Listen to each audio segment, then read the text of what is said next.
Now this is the decision of the court. The issue before me, or before the court, is whether I should allow Mr. Masengeli, the contemptor who is before the court, to explain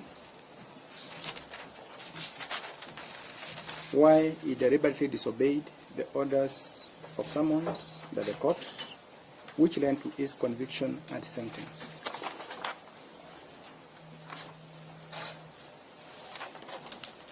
The Law Society of Kenya, led by the President Emeritus Nelson Havi, has urged me to deny Mr. Masengeli the opportunity. He has revealed that he has revealed to this court from the bar that the missing persons have now been released, and all I should do is to allow Mr. Masengeli to confirm that he has complied with the orders of the habeas corpus so that these proceedings can come to an end. Additionally, he has argued that Mr. Masengeli has filed 2 applications before the Court of Appeal where he has appealed against the conviction and sentence, and one where he seeks an order of stay of these proceedings. Mr. Dan Manzo has argued or submitted that the court is now functus official, since the jurisdiction of this court now rests with the Court of Appeal, has now been vested with the Court of Appeal following the filing of the 2 appeals.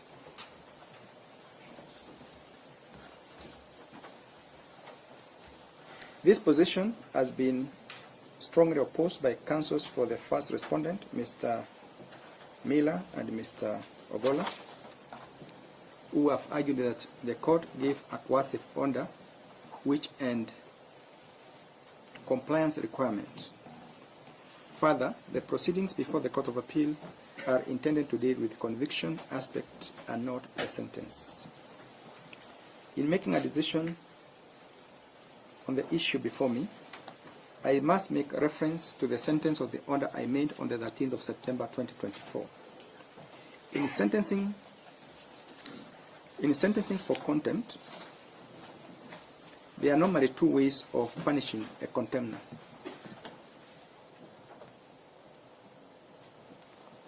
Okay, 2 major ways.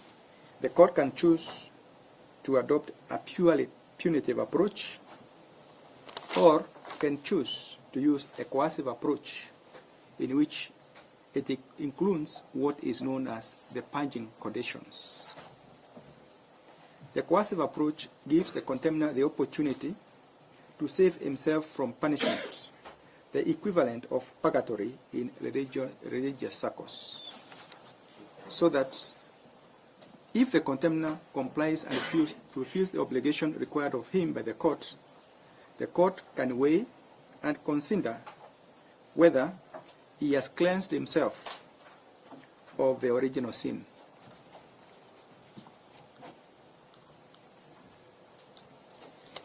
In my ruling on the 13th of September 2024, I had this in mind when I included condition number 4, which stated as follows: the court nevertheless considers it desirable to impose a coercive order as opposed to the punitive order. In this regard, Mr. Gilbert Masengeli can avoid serving the sentence if he complies with the direction to obey the court summons. I thus suspend the sentence for 7 days only. The acting Inspector General can redeem himself by availing himself before the court in person to answer to the issues he has been avoiding within 7 days. In default, the sentence shall automatically become effective. Having stated as much, and the contemptor having availed himself before the court before the lapse of the 7 days, I would be going against my own orders if I deny him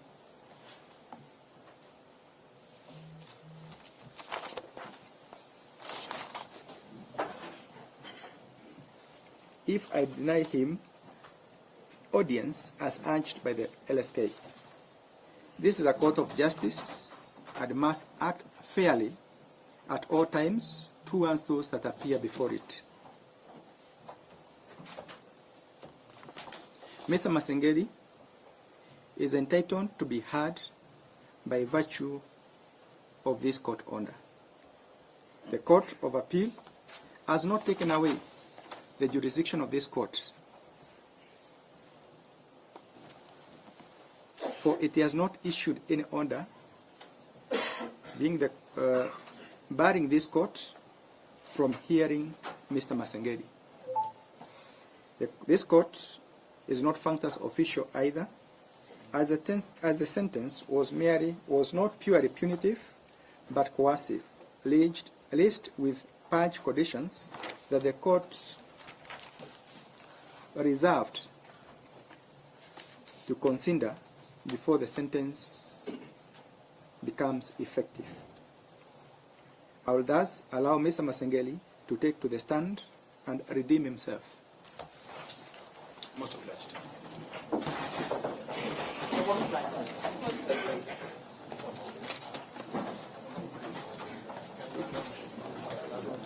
My lord, can you give directions on which side? He must be on the dock. Yes. My lord. Yes. You are the procedural side. Yes.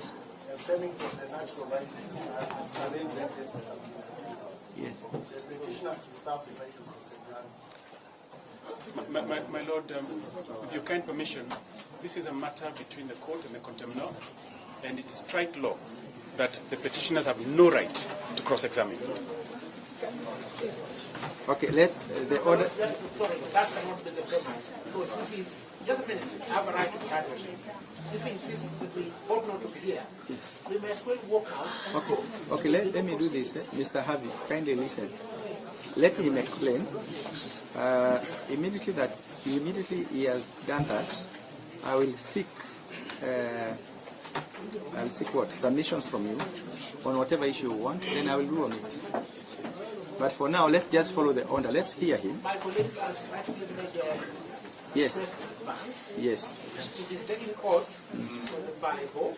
We will reserve our right to cross-examine. You will reserve the right to cross-examine, but let's first hear him. Then we can see whether it is necessary for you to cross-examine.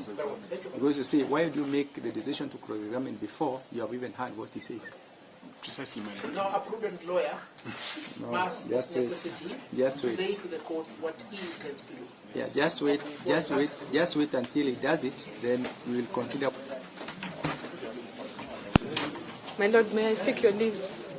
Yes, May I seek your leave to leave the court? very well. Mr. Mutinda and Mr. Bita It's okay. will appear. Thank you so much. Okay, Annette, swear the witness. Swear here.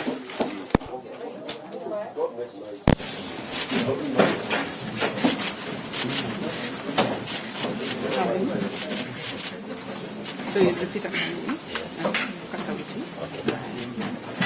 I swear by the name of the Almighty God. I swear by the name of Almighty God.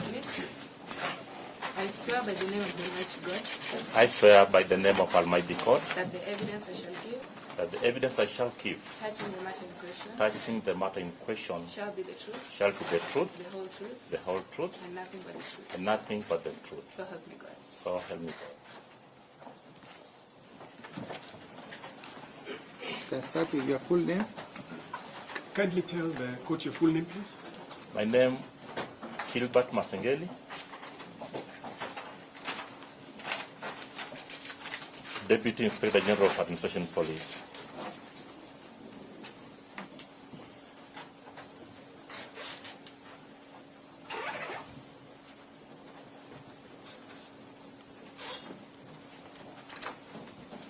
Can you tell the court the specific roles or role that you have been serving within the Inspectorate of Police?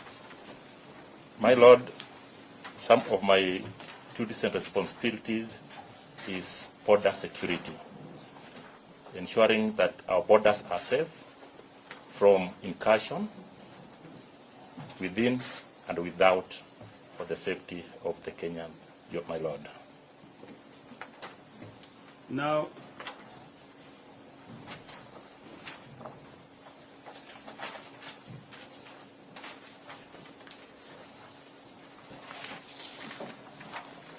you have sworn an affidavit dated the 20th day of September 2024, which is here. Is that correct? Yes, my lord. Affidavit dated? 20th of September 2024.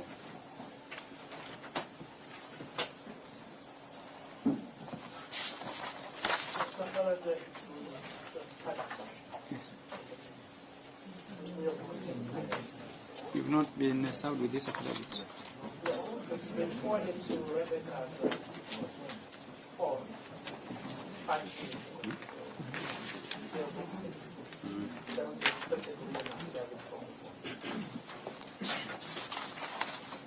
Would it assist if I gave you time to go through the affidavit?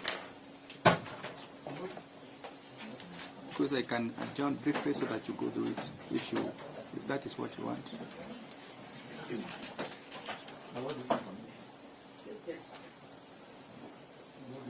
Because basically what he's trying to say is he's going to rely on some of the information in the affidavit. Is it possible for me to allow you to go through that affidavit? I have a copy.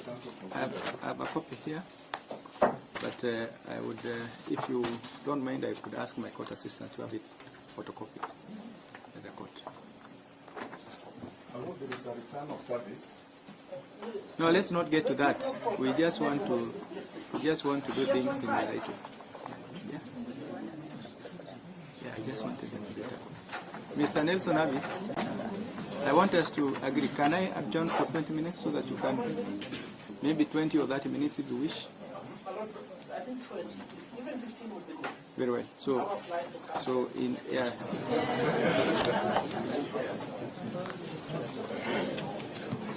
So let's, from good order, let's adjourn for 20 minutes. We allow the petitioners to peruse the affidavit, and then we can proceed after that. I think it's important that we proceed when we are on the same wavelength. Yeah. Kindly let's adjourn and.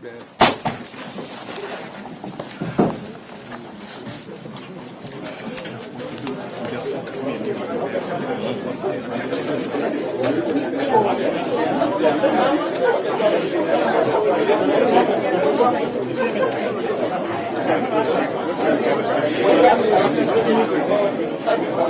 is it?